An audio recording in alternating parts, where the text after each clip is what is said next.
Hi friends, ముందు కాకరకాయను కొంచెం oil వేసి ఇలా ఉప్పు పసుపు వేసి కాసేపు వేపండి.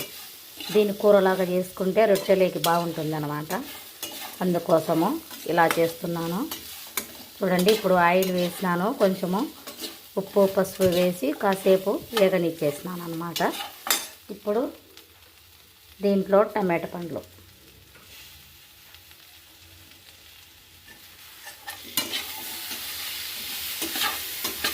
బాగుంటుంది రొట్టెలేకి అన్నమాట.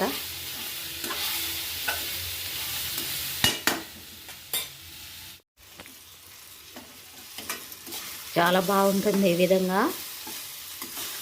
రొట్టెలేకైనా సంగట్లేకైనా బాగుంటుంది. ఒక ఉల్లిపాయ వేసినాను, ఎందుకంటే ముందు మనము కాకరకాయలు అయితే వేయించుకోవాలి కొద్దిసేపు నూనెలో.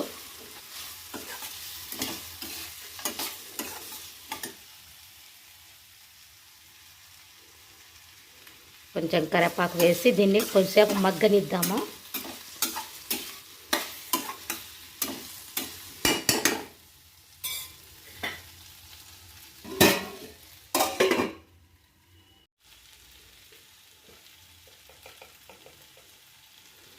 కొంచెం అయితే కారము,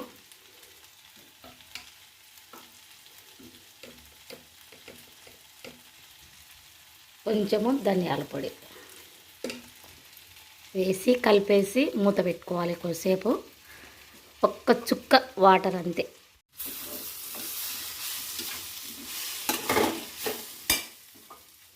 ఒకే ఒక చుక్క. ఇది రొట్టెలోకి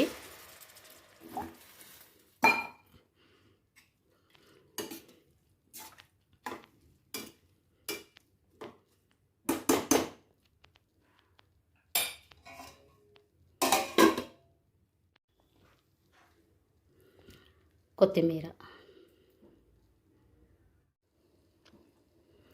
ఉప్పు పసుపు వేసి ఉడకబెట్టిన మునక్కాయలు ఇవి వేసేసినాను దీంట్లో. అది వచ్చేసి కొబ్బరి తెల్లగడ్డ అనమాట, దంచి వేసేసినాను.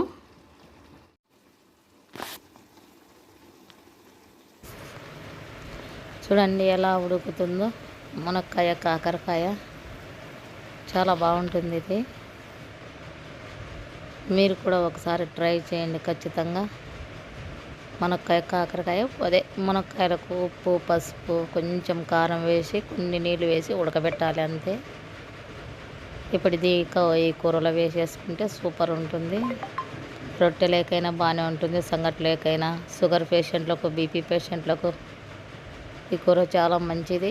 మునక్కాయలో కూడా మంచి పోషకాలు ఉన్నాయి.